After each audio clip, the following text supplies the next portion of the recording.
Je rentre pour finir l'adversaire. Donc dès que j'ai mon occasion, on va le saisir. C'est une guerre, quoi. Voilà.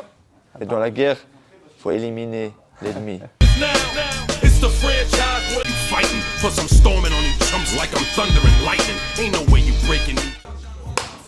Déjà, merci beaucoup d'avoir accepté. Est-ce que vous pouvez nous dire où est-ce qu'on est? Merci à vous. On est ici à la salle de Mehdi Ben Lakhtar à Paris. C'est une salle beau gosse, magnifique. Donc tous ceux qui veulent faire du sport, découvrir le MMA, peuvent venir ici. On va jouer au petit jeu. D'accord, pas d'accord. Votre adversaire pour le 14 décembre vous fait peur?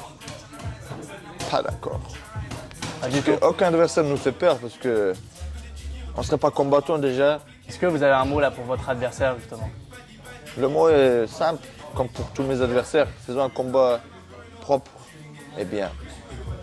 On a l'impression qu'on se sent hyper serein, quoi. C'est fou.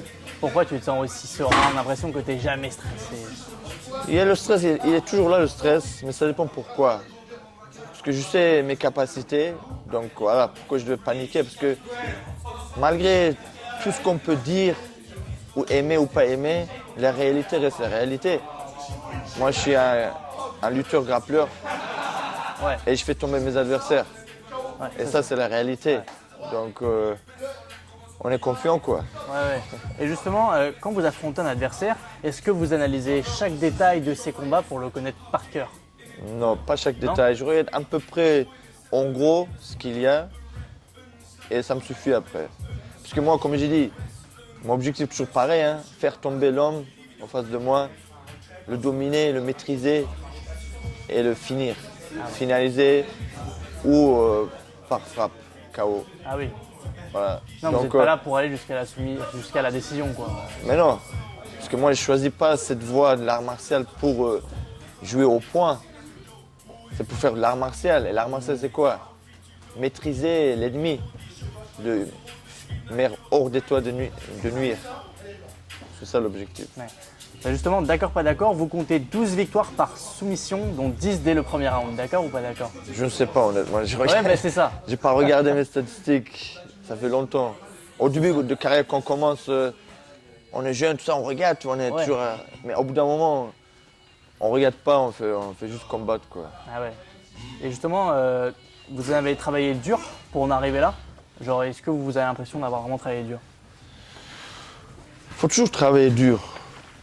Mais dans la vie, tu sais, c'est pas une question de travailler dur, c'est une question de discipline, avoir une régularité. Déjà, il faut aimer quelque chose et il faut le faire. Et après, c'est le destin. Parce qu'il y en a d'autres, peut-être, ils travaillent plus dur que moi, mais ils sont pas là.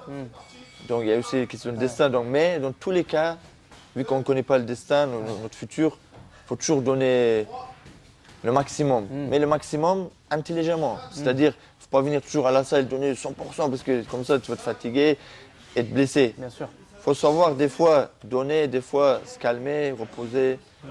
Donc, sur ce côté-là, voilà, donc c'est question. Je ne suis pas dur, genre intelligent.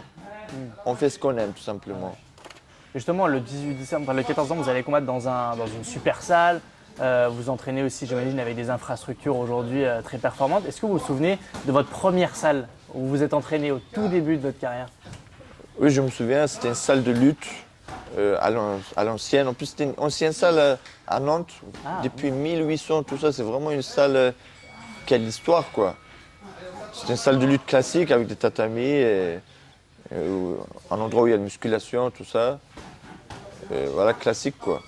Et là, aujourd'hui, pour vous dire, parce que vous avez dit que vous avez des infrastructures performantes, non, pas forcément. Je m'entraîne vraiment comme old school, moi. Ah C'est ouais? à l'ancienne. J'ai une salle de jiu-jitsu brésilien et un tatami, et c'est tout. Ah oui, Donc, je suis vraiment quelque chose de simple. old school, quoi. Ça, c'est important, vous pensez aussi, pour le mental dans la préparation? Oui, c'est parce que on sait d'où on vient et on sait qui on est. Ouais. Parce que là, aujourd'hui, dans le monde de MMA, on voit tout. Tout le monde n'est pas un vrai combattant. Ouais. Tout le monde n'est pas prêt pour aller jusqu'au bout, souffrir, accepter la souffrance. C'est ça le mot-clé. Ouais. Il faut accepter la souffrance. Ouais. Et bah, justement, ça c'était une de mes questions. Quelle ressensation vous avez quand vous prenez un coup, un gros coup au visage en tant que combattant? Sur le coup, sur le moment, on n'a pas le temps de réfléchir. Et il ne faut pas réfléchir. Ouais. Justement, il faut faire abstraction de ça. On accepte, on essaie de l'absorber, quoi, Ah ouais. comme on peut, le diminuer comme on peut, le choc, et faire avec. C'est un combat pas que physique, c'est un combat spirituel aussi, Ah oui. mental, psychologique. Faut pas montrer, même si on a très mal, faut pas le montrer justement. Parce que la douleur, elle part, elle va partir au bout d'un moment. Tout au début, elle va être très forte, mais si tu patientes, c'est ça justement le mental. Faut savoir endurer ça, cette souffrance. Et justement, d'accord, pas d'accord, vous avez une préparation mentale. Non, pas d'accord. Ah, pas d'accord, vous ne faites pas de préparation mentale. Non. Il y en a avec beaucoup de sportifs qui le font, mais vous. Parce que si on s'entraîne vraiment comme à l'ancienne, ça va te préparer ton mental, t'inquiète. Hein. Bah oui, parce que déjà, comme je dis, j'ai une infrastructure normale. Au school, je viens à la salle, c'est une classe, un dojo, on va dire, où il y a un art martial principal. Et aujourd'hui, voilà, on fait le MMA dans dans cette dojo, quoi. Et avec les difficultés qu'on a, on traverse dans notre carrière, c'est ça qui nous forge le mental. Ouais. Et après, il faut se poser des bonnes questions. Ça dépend de nous. On peut avoir un coach mental, il est là, oui, fais ça, fais ça, fais ça. Mais si toi-même, tu ne travailles pas sur toi, surtout quand tu es tout seul, tout ça, ça ne va pas avancer. Et donc là, pour le combat en préparation, vous préparez à peu près combien de fois par semaine, combien d'entraînements? Je m'entraîne presque tous les jours, sauf 1, 2 jours. Des fois, je prends 2 jours de repos, des fois 1 jour. Sinon, c'est tous les jours. Et c'est combien d'heures à peu près chaque entraînement? Un entraînement en elle-même, l'entraînement, il va durer peut-être 1 heure ou un peu plus. Mais après, tu vois, avec les avant et les après, tout ça, ça peut durer plus longtemps. Ouais, C'est-à-dire, on vient, on parle, blablabla. Et après aussi, on parle, blablabla. Bien Ça peut sûr. durer beaucoup, quoi. D'accord, pas d'accord, vie de combattant et vie familiale, c'est compatible. Oui, tout dépend de toi. Il faut gérer, il faut savoir adapter, s'adapter, quoi. Et comment vous trouvez-vous cet équilibre justement pour garder le temps, pour pas qu'elle s'inquiète Bah, comme je dis, ça dépend de chacun, ça va dépendre de chacun. Tout le monde n'a pas la même vie déjà, tout le monde n'a pas la même, comment dire, des objectifs pareils. Donc pour moi, je gère tranquille. Donc ça dépend de la famille, quoi, des personnes, de la femme que tu as, tout ça. Et à chaque fois que vous rentrez sur le ring, vous, comment vous vous sentez? Un peu stressé, tu vois, on va dire comme une petite boule au ventre. Mais on essaie de gérer ça. Mais une fois rentré, une fois que le combat commencé, c'est bon. On oublie ça et on est dedans. Ok. Et d'accord, pas d'accord, vous avez participé à la série La Cage de Franck Gastambide. Ouais, d'accord. Donc j'imagine une expérience plutôt sympathique. Ouais, c'est une expérience participer à un vraiment tournoi. bien. C'était une première pour moi de faire partie des tournages, des trucs comme ça pour une série sur Netflix. Et j'ai apprécié parce que c'était vraiment professionnel.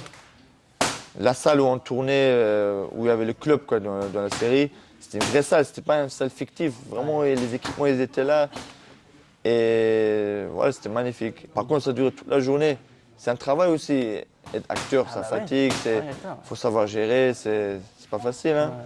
Parce que les gens, souvent, on regarde une chose qu'on n'a pas, on se dit, ah, eux, ils sont bien.